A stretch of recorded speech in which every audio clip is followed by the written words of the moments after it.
শিক্ষার্থীবৃন্দ, দ্বিতীয় বর্ষ সম্মান শ্রেণীর ক্লাস নেওয়ার জন্য আমি লুৎফুন নাহার, সহযোগী অধ্যাপক, দর্শন বিভাগ, ঢাকা কলেজ, তোমাদের সামনে উপস্থিত হয়েছি। জীবনকে যদি ভালোবাসতে হয় তবে সময়ের অপচয় করো না, কারণ জীবনটা সময়ের সমষ্টির দ্বারা তৈরি। কথাটি বলেছেন ফ্র্যাঙ্কলিন।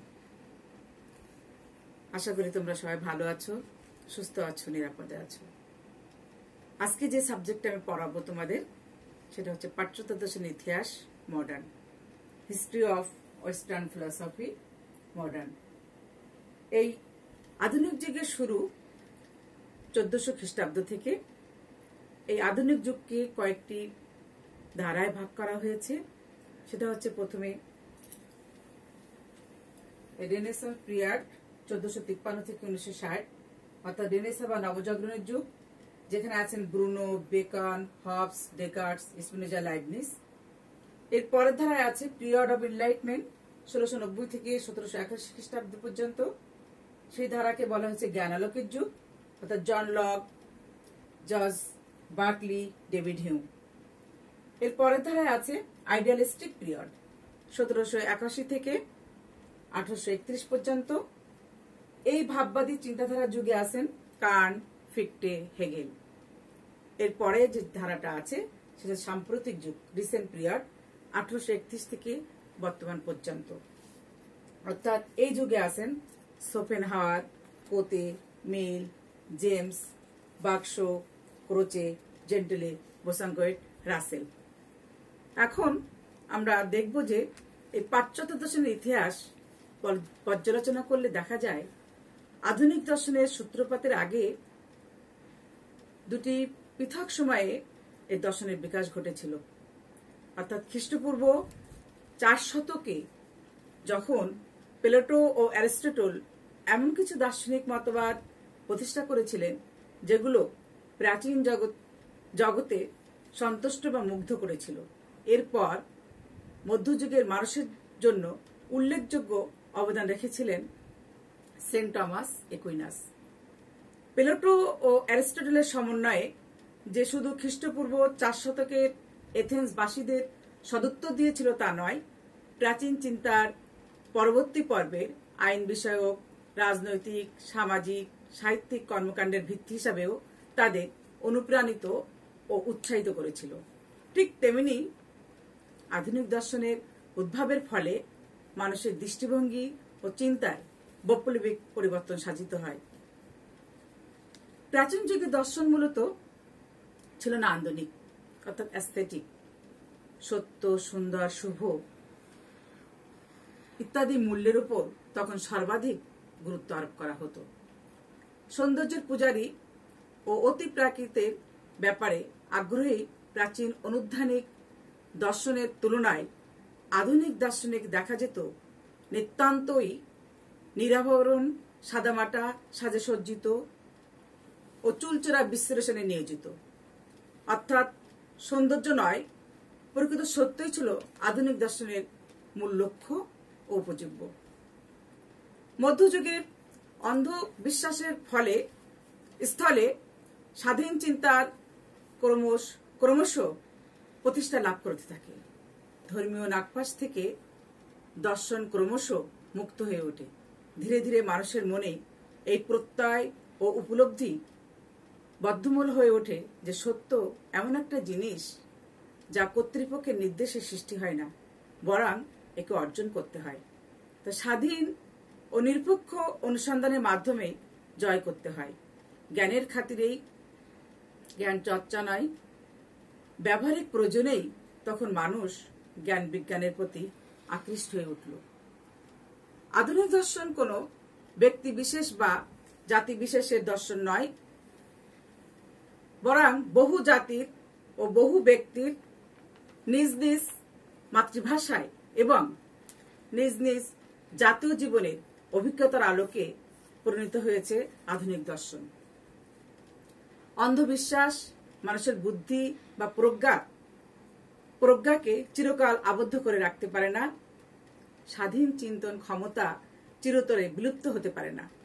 ক্রমশ ইউরোপের অধিবাসীরা গির্জার নিয়ন্ত্রণ থেকে নিজেদের মুক্ত করার জন্য সচেষ্ট হল এবং 1453 খ্রিস্টাব্দে কয়েকজন গ্রিক চিন্তাবিদ ইতালিতে গিয়ে আশ্রয় গ্রহণ করল এবং এই সময় শুরু হলো এক নতুন সভ্যতার জন্ম হলো। প্রকৃত জ্ঞান অর্জনের এক দুর্বার আগ্রহ মানুষের মধ্যে জাগ্রত হলো এবং নবজাগরণ বা জ্ঞানের পুনরুজ্জীবন অর্থাৎ রিভাইভাল অফ লার্নিং আন্দোলনের শুরু হলো। ইতালিতে নবজাগরণের প্রকাশ ঘটল জিওর্দানো ব্রুনের চিন্তার মাধ্যমে। বিশ্ব সীমাহীন ও অনন্ত এবং এই বিশ্বের প্রতিটি অংশ এক সার্বিক আত্মার দ্বারা সঞ্জীবিত, এই সত্য তিনি প্রচার করলেন। তো প্রকাশ্যভাবে ধর্ম বিরুদ্ধতার জন্য তাকে মৃত্যুদণ্ডে দণ্ডিত করে তাকে জীবন্তভাবে খুঁটিতে বেঁধে পুড়িয়ে মেরে ফেলা হয়। পঞ্চদশ ও ষোড়শ শতাব্দীতে যে স্বাধীন চিন্তাধারা জ্ঞানের পুনরুজ্জীবন আন্দোলন প্রতিষ্ঠা করল, সেই আন্দোলনের প্রধান ধারক ছিলেন ইংল্যান্ডের ফ্রান্সিস বেকন এবং ফ্রান্সের রেনে ডেকার্টস।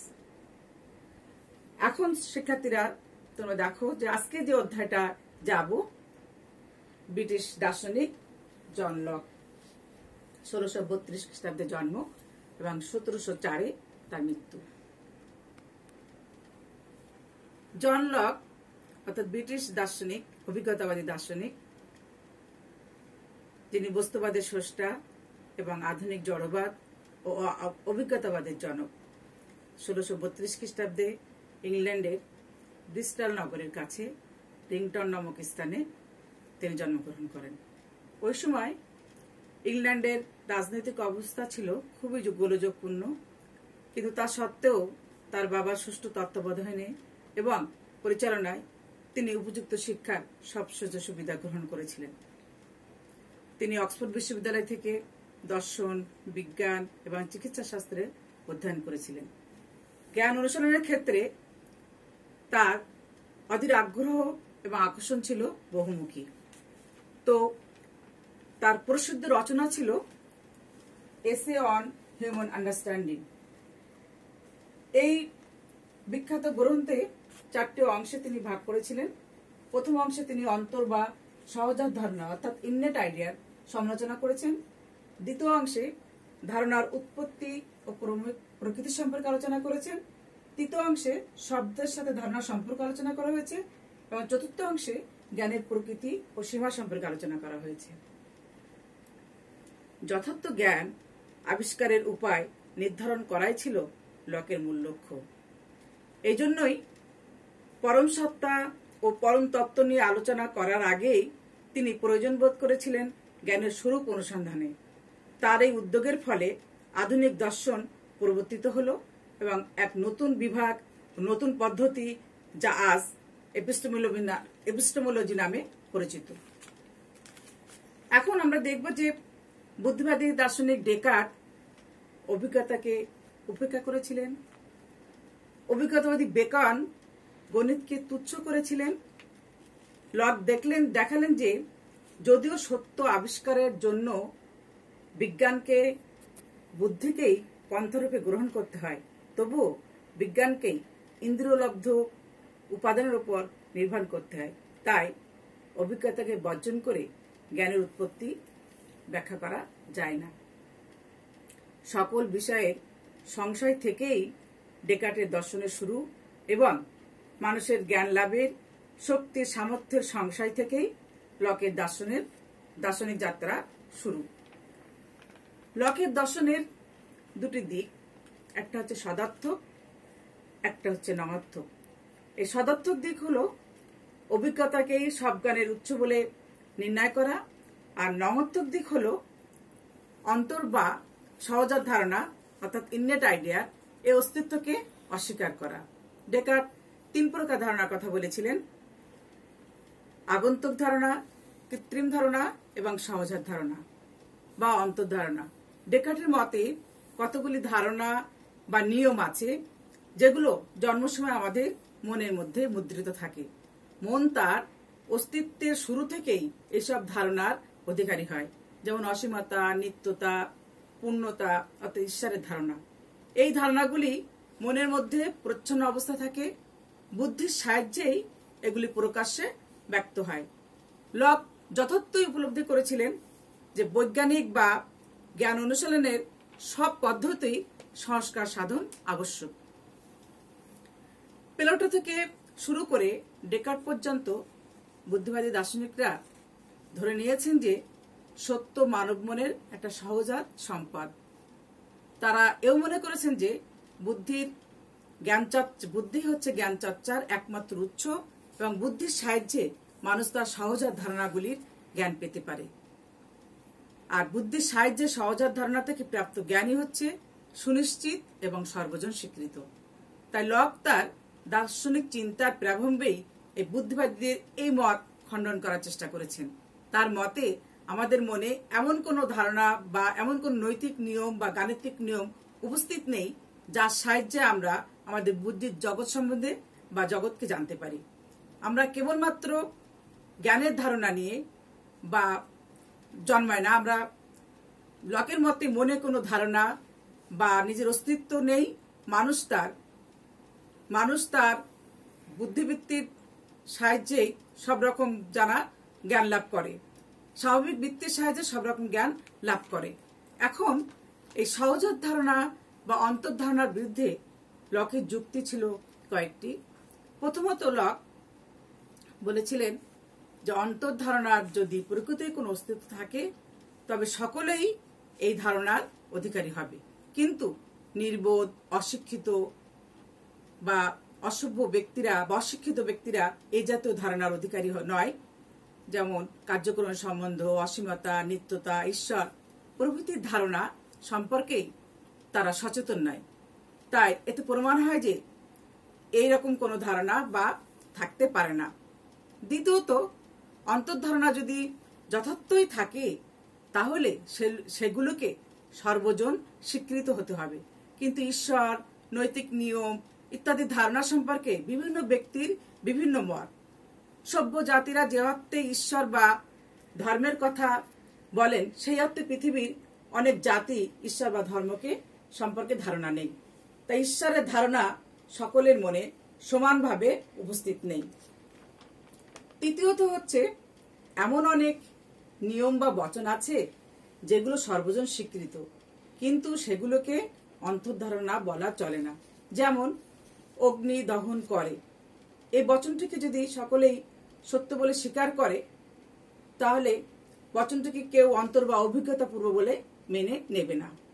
চতুর্থত হচ্ছে, সহজাত ধারণা বলে যদি কোনো ধারণার অস্তিত্ব আদৌ থাকে তাহলে জ্ঞান অর্জনের স্বাভাবিক প্রক্রিয়া পাল্টে যেত।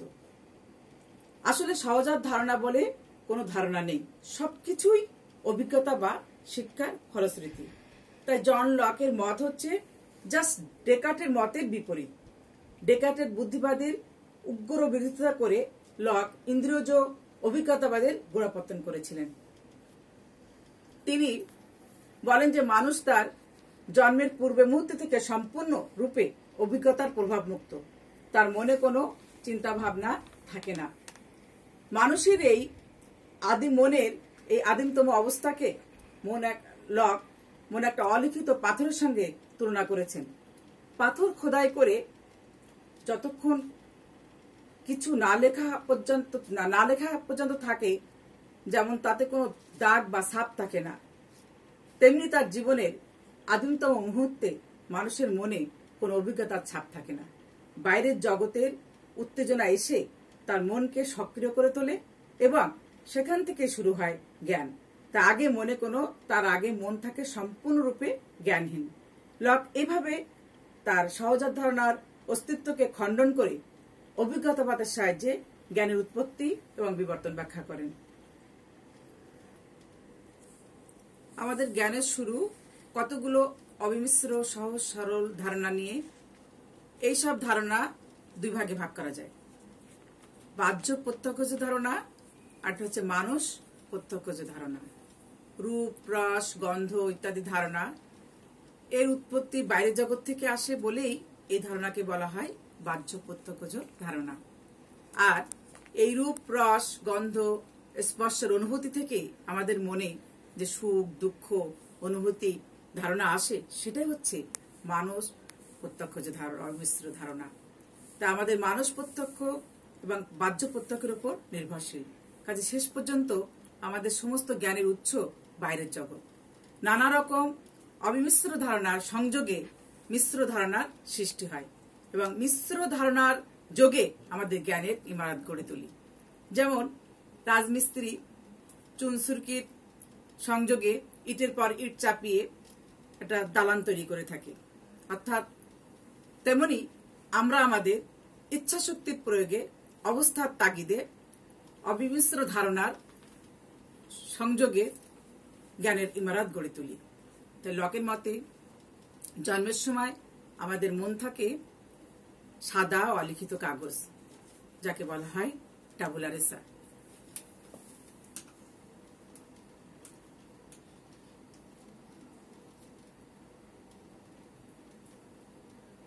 টাবুলা রেসা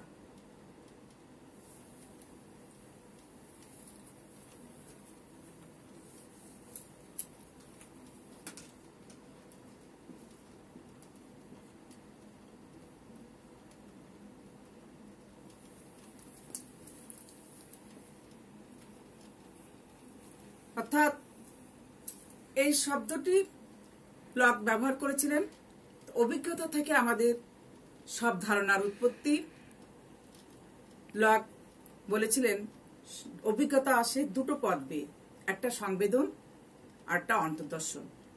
এই সংবেদনের দ্বারা আমরা বহির্জগতের সম্পর্কে জ্ঞান লাভ করি, আর অন্তর্দর্শনের মাধ্যমে আমরা রিফ্লেকশন যেটাকে বলা হয়, সেটা আমরা মনের ক্রিয়া প্রতিক্রিয়া অর্থাৎ এটা আভ্যন্তরীণ ক্রিয়ার জ্ঞান লাভ করি। এই সংবেদন ও অন্তর্দর্শন এই দুটোই হচ্ছে জ্ঞানের উৎস। আমার মনে যে জ্ঞান আছে এবং যেসব জ্ঞান লাভ করতে চায় সে সবকিছুই এই উৎস থেকে উৎপন্ন হয়। তাই সংবেদন ও অন্তর্দর্শন দুটি বাতন পথেই মন রূপ অন্ধকার কক্ষে আলো প্রবেশ করে। তাই লক একটা উপমার সাহায্যে বুদ্ধির কার্যে বোঝানোর চেষ্টা করেছেন যে যেসব ঘরে দরজা জানলা সবই বন্ধ, যার মধ্যে আলো প্রবেশ করার জন্য ক্ষুদ্র একটা ছিদ্র ভিন্ন অন্য কোনো পথ নেই, তার সাথে বুদ্ধির বিশেষ কোনো পার্থক্য নেই। অর্থাৎ লকের মতে জ্ঞান উৎপত্তির ব্যাপারে মন সম্পূর্ণ নিষ্ক্রিয় এবং ইন্দ্রিয়ের মাধ্যমে যা কিছু মনের কাছে উপস্থিত হয় তা গ্রহণ করা ছাড়া মনের আর কোনো কাজ নেই। তা মন যে কিছুটা নিষ্ক্রিয় একথা লক স্বীকার করেছেন, তবে লক মনের এই সক্রিয়তাকে নিছক একটা মামুলি ব্যাপার বলে মনে করেছেন। এখন আমরা দেখব যে লক ধারণা বলতে কি বোঝাইছেন। ধারণা, লকের মতে ধারণা হচ্ছে দুই প্রকার, একটা হচ্ছে মৌলিক ধারণা আর একটা হচ্ছে যৌগিক ধারণা। মৌলিক ধারণা হলো জ্ঞানের পরমাণু, অর্থাৎ যেসব ধারণাকে প্রত্যক্ষের মাধ্যমে সরাসরি পাওয়া যায় তাকে বলা হয় মৌলিক ধারণা। এসব ধারণাকে মন তার ইচ্ছে মতো পৃথক করতে পারে, এদের পরস্পরকে পরস্পরের সাথে সংযোজিত করতে পারে এবং এদের সমন্বয়ে নতুন যৌগিক ধারণা সৃষ্টি করতে পারে। এই মৌলিক ধারণাগুলোর কিছু কিছু ধারণা আমরা একটি ইন্দ্রিয়পথে অথবা একাধিক ইন্দ্রিয়পথে মনের মধ্যে প্রবেশ করে। যেমন রং, শব্দ, গন্ধ, কাঠিন্যের ধারণা আমরা যথাক্রমে চোখ, কান, ত্বকের সাহায্যে লাভ করি। আবার বিস্তৃতি, আকার, আয়তন এটা আমরা একাধিক ইন্দ্রিয়ের সাহায্যে পেতে পারি। অন্তর্দর্শন থেকেও মৌলিক ধারণা উদ্ভব হতে পারে, যেমন চিন্তা, বিশ্বাস, সন্দেহ। আবার এমন কতগুলি মৌলিক ধারণা আছে যা সংবেদন এবং অন্তর্দর্শন উভয় থেকে উদ্ভূত হয়, যেমন সুখ, দুঃখ ইত্যাদির ধারণা। মন এই মৌলিক ধারণাগুলিকে গঠন করতেও পারে না, আবার ধ্বংসও করতে পারে না। মৌলিক ধারণাগুলি আমাদের সকল রকম জ্ঞানের উপাদান। এই যৌগিক ধারণা আবার তিন প্রকার: প্রত্যাংশ, দ্রব্য সম্বন্ধ, অর্থাৎ মুডস, সাবস্টেন্স এবং রিলেশন। তাহলে প্রত্যংশ বলতে বোঝায় সেই সব যৌগিক ধারণাকে যাদের স্বাধীন কোনো সত্তা নেই, যারা অন্য ধারণার উপর নির্ভরশীল। প্রত্যংশ মাত্রই দ্রব্যের গুণ ও অবস্থা। দ্রব্যকে বাদ দিলে প্রত্যংশের কোনো অস্তিত্ব কল্পনা করা যায় না। এই প্রত্যংশ আবার দুই প্রকার, অমিশ্র ও মিশ্র। এই একই মৌলিক ধারণার সমন্বয়ে গঠিত প্রত্যংশকে আমরা অমিশ্র প্রত্যংশ বলা হয়। যেমন 20 বা স্কোর যেটাকে বলা হয়, যেমন এই এক সংখ্যাটির পুনরাবৃত্তি থেকেই একে পাওয়া যায়, কিন্তু বিভিন্ন প্রকার সংযুক্তি থেকে মন যে যৌগিক ধারণা গঠন করে তাকে বলা হয় মিশ্র প্রত্যংশ। যে রূপ, রস, গন্ধ ইত্যাদি সংযোগে মানুষের মনে যে আনন্দের অনুভূতি সৃষ্টি হয় তাকে বলা হয় সৌন্দর্য। তবে সৌন্দর্য বলতে তাকেই বোঝা, অর্থাৎ সৌন্দর্য হলো প্রত্যংশ কিন্তু দ্রব্য নয়। সৌন্দর্য বস্তুতেই থাকে। দ্রব্য বলতে লক বুঝেছেন এমন একটা অজ্ঞাত পদার্থকে যাকে আশ্রয় করে সমস্ত গুণাবলী মিশ্রিত হয়ে থাকে। যেমন চিনির ধারণা যদি বলি, তাহলে আসলে কতগুলো চিনির মধ্যে কি আছে, কতগুলো ধারণার জটিল সংমিশ্রণ। যেমন এর মধ্যে এই ধারণা পৃথকভাবে টিকে থাকতে পারে না। এর মধ্যে আছে চিনির কাঠিন্যতা, শুভ্রতা, অর্থাৎ তার মিষ্টতা। তো এই আমরা যা জানি তা কিন্তু দ্রব্য নয়। দ্রব্য হচ্ছে বিশেষ বিশেষ গুণ অর্থাৎ এবং তার অবস্থা। তা কোন এক বস্তু বা দ্রব্যকে আমরা সবাই সরাসরি জানতে পারি না, আমরা জানি তার কতগুলো গুণকে। তাই লক বলেন দ্রব্য এমন একটা জিনিস যা আসলে যে কি তা আমরা জানি না, আমরা শুধু জানি আমাদের সংবেদনের অজ্ঞতারটা কারণ।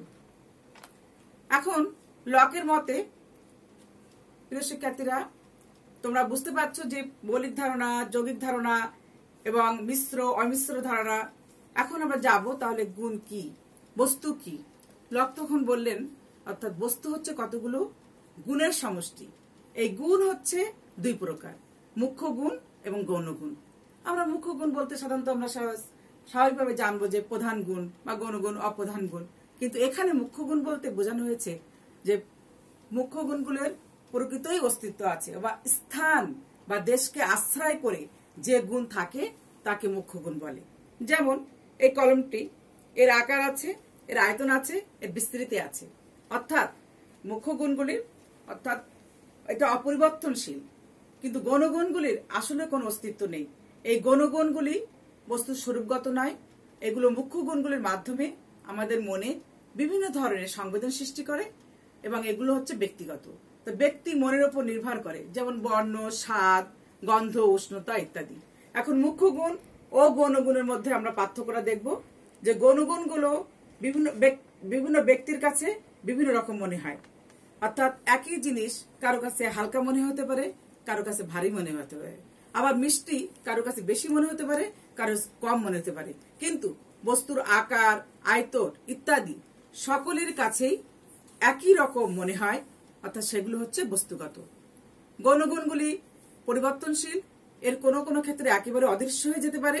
যেমন যদি মোমকে গলানো হয় তাহলে তার পূর্বের রংটা অদৃশ্য হয়ে যায়। কিন্তু মুখ্য গুণগুলি দ্রব্য থেকে অবিচ্ছেদ্য, অর্থাৎ দ্রব্যের অবস্থা যাই হোক না কেন সকল অবস্থাতেই দ্রব্য বর্তমান থাকে। যেমন একটা কলঙ্ক যদি ভেঙে ফেলা হয় তাহলে তার আকার, তার আয়তন, তার কাঠিন্য, তার বিস্তৃতি তার একই রকম থেকে যাবে। তাই জ্ঞানের উৎপত্তির ক্ষেত্রে লক বলেছেন মন নিষ্ক্রিয়ভাবে সংবেদন ও অন্তর্দর্শনের মাধ্যমে প্রাপ্ত ধারণাগুলিকে গ্রহণ করে এবং মনের ধারণা উপস্থিত না হওয়া পর্যন্ত মন কিছুই করতে পারে না। তো বিভিন্ন ধারণা মনে উপস্থিত হলে তারা পরস্পরের সঙ্গে তুলনা ও সংযুক্ত করে মন যৌগিক ধারণা সৃষ্টি করে। এখন আমরা দেখব যে শুদ্ধ চেতনা বা ঈশ্বর কেবলমাত্রই সক্রিয় আর জড় কেবলমাত্রই নিষ্ক্রিয়। কিন্তু মানুষের আত্মা সক্রিয় এবং নিষ্ক্রিয় উভয়ই। তা আত্মার দেহকে চালিত করার যে শক্তি আছে, অভিজ্ঞতা তা দেখা যায় যে বাহ্য বস্তু যেগুলো আত্মার পরিবর্তন সংগঠিত করে সেগুলি সম্পর্কে আত্মা নিষ্ক্রিয়। বস্তুত বাহ্য বস্তু হচ্ছে মনের উপরে ক্রিয়া করার মধ্যেই মৌলিক ধারণার উৎপত্তি হয়, আর এটাই হলো ক্রিয়া প্রতিক্রিয়াবাদ। মন এবং দেহ বা জড় উভয়ই হচ্ছে বস্তুর সত্তা এবং উভয়ই পরস্পরের উপর ক্রিয়া প্রতিক্রিয়া করে। জড় এবং মন ছাড়া লক একটি আধ্যাত্ম দ্রব্যের অস্তিত্ব স্বীকার করেছিলেন, সেটি হল ঈশ্বর। তো ঈশ্বর কোনো অন্তর্ধারণা নেই, অর্থাৎ ঈশ্বরের ক্ষেত্রে আমরা বলবো যে এটা আমাদের স্বাভাবিক বৃত্তির সাহায্যে ব্যবহারের দ্বারা আমরা ঈশ্বরের জ্ঞান লাভ করতে পারি। যেমন দুটি সরল রেখা পরস্পরকে ছেদ করলে তার দ্বারা উৎপন্ন বিপরীত কোণগুলো যেমন সত্য হয়, তেমনি ঈশ্বর যে আছেন সেরকমই সত্য। ঈশ্বরের অস্তিত্বের প্রমাণ সম্পর্কে আদিকরণ বিষয়ক যুক্তি কাজুয়াল আর্গুমেন্ট, অর্থাৎ জগতের অস্তিত্ব এবং সংগঠনের মধ্যে যে উদ্দেশ্য বর্তমান থাকে তা থেকে অনুমান করা যেতে পারে যে সকল সত্তায় অসীম কারণরূপে ঈশ্বরের অস্তিত্ব আছে, যেহেতু নিছক শূন্যতা থেকে কোনো সত্তার উৎপত্তি হতে পারে না। সেহেতু এই সুশৃঙ্খলাপূর্ণ জগতের উৎপত্তির ব্যাখ্যা করতে গিয়ে পরম ধী শক্তি বা ইচ্ছা শক্তির স্বীকার করতে হয়। তাই ঈশ্বর সর্বশক্তিমান এবং সর্ববুদ্ধি সম্পন্ন। এখন আমরা দেখব যে লকের একটা সুপ্রসিদ্ধ উক্তি, there is nothing in the intellect that does not previously in the sense, অর্থাৎ যা পূর্বে ইন্দ্রিয়ের মধ্যে ছিল না এমন কোন ধারণা বুদ্ধিতে নাই। তা লকের মতে ধারণার সাহায্যে বস্তুর অস্তিত্ব সম্পর্কে আমরা জ্ঞান লাভ করি। একাধিক ধারণার মধ্যে মিল বা অমিল প্রত্যক্ষ করেই হলো আমাদের জ্ঞান লাভ করি। তা বিভিন্ন ধারণার মধ্যে সম্বন্ধ, তাই হলো আমাদের জ্ঞানের বস্তু। লক জ্ঞানের এই ব্যাখ্যা করতে যে তিনটি ক্রমের কথা বলেছেন, সেটা হচ্ছে এক, সাক্ষাৎ অনুভূতিমূলক, অর্থাৎ এই ধরনের জ্ঞান হচ্ছে স্বতঃসিদ্ধ, অনিবার্য এবং সংশয় মুক্ত একটা নিশ্চিত জ্ঞান। দ্বিতীয়ত হচ্ছে প্রমাণমূলক জ্ঞান, অর্থাৎ যখন মন সাক্ষাৎভাবে তুলনা করার জন্য যে দুটি ধারণাকে একসঙ্গে জড়ো করতে পারে না, তথা অন্য ধারণার সাহায্যে তুলনা করা হয়, তখন ওই প্রকার জ্ঞানকে বলা হয় প্রমাণমূলক জ্ঞান। অর্থাৎ আমরা যদি বলি ত্রিভুজের 3 কোণের সমষ্টি 2 সমকোণের সমান। তৃতীয়ত হচ্ছে ইন্দ্রিয় সংবেদনমূলক জ্ঞান, অর্থাৎ এই সংবেদনের মাধ্যমে প্রাপ্ত মৌলিক ধারণায় আমাদের জ্ঞানের উৎস, অর্থাৎ সংবেদনমূলক জ্ঞান আমাদের বাহ্য জগতের জ্ঞান দেয়। যাদের কোনো ইন্দ্রিয় নেই তারা সেই ইন্দ্রিয়ের সাথে সম্পর্কযুক্ত হয়ে সংবেদনমূলক জ্ঞান লাভ করতে পারে না। লকের এই দর্শনের যে ত্রুটিগুলো আছে সেগুলো হচ্ছে এই, লক ধারণার উৎপত্তির ব্যাপারে যে মনস্তাত্ত্বিক ব্যাখ্যা দিয়েছেন তার থেকে প্রমাণিত হয় যে মন যে ধারণাগুলি গ্রহণ করার ব্যাপারে গ্রহণ করে সেই ধারণাগুলি সম্পর্কে কিছুই করার বা সামর্থ্য আছে, কাজে মন যে জন্মের সময় অলিখিত সাদা কাগজ সেটা বলা চলে না। লকের মতে মৌলিক ধারণাকে গ্রহণ করার ব্যাপারে মন একেবারে নিষ্ক্রিয় এবং পরে সেগুলোকে যুক্ত করে যৌগিক ধারণা গঠন করে, তাই সেই সময় মন সক্রিয় হয়ে ওঠে। কিন্তু আধুনিক মনোবিজ্ঞান অনুসারে মনের সক্রিয়তার জন্য আমাদের নিজস্ব নিছক সংবেদন থেকে ধারণার সৃষ্টি হয়, অর্থাৎ ধারণা গঠন করার ব্যাপারে মন সক্রিয়, নিষ্ক্রিয় নয়। লকের মতে মুখ্য গুণগুলি স্থায়ী সেহেতু বস্তুগত, আর গৌণগুণগুলি পরিবর্তনশীল সেহেতু ব্যক্তিগত। কিন্তু এটা যুক্তিসঙ্গত বলা যায় না, তার কারণ মুখ্য গুণ এবং গৌণগুণ স্বতন্ত্রভাবে কখনো প্রত্যক্ষ করা যায় না, উভয়ই মনোগত, বস্তুগত নয়। সর্বশেষে আমরা বলতে পারি অভিজ্ঞতার আলোকেই জ্ঞান অর্জন করা মানব মনের এক স্বাভাবিক আবেদন। তাই শিক্ষার্থীদের মনকে সুখে ও জ্ঞানে কিভাবে সমৃদ্ধ করা যায় তাই হওয়া উচিত শিক্ষার প্রধান লক্ষ্য। তাই আমরা বলবো যে সুস্থ মন, সুস্থ দেহ লক্ষ্য অর্জনের প্রধান সহায়ক। শিক্ষার্থীরা, তোমাদের আজকে যে টপিকসটা আলোচনা করলাম সেটা হচ্ছে লকের জ্ঞানতত্ত্ব বা লকের ধারণা। এগুলো তোমরা ভালো করে বোঝার চেষ্টা করবে এবং এটা নিজের উপলব্ধি করবে। সর্বশেষে তোমাদের বলবো যে প্রত্যেকে জায়গা থেকে আমরা আমাদের শেখার চেষ্টা করব। তো আজকে আর কিছু বলবো না, তার কারণ নেক্সট ক্লাসে তোমাদের এই অভিজ্ঞতাবাদ দার্শনিকের আর জন্য আলোচনা করব। আজকে এই পর্যন্ত শেষ। আল্লাহ হাফিজ।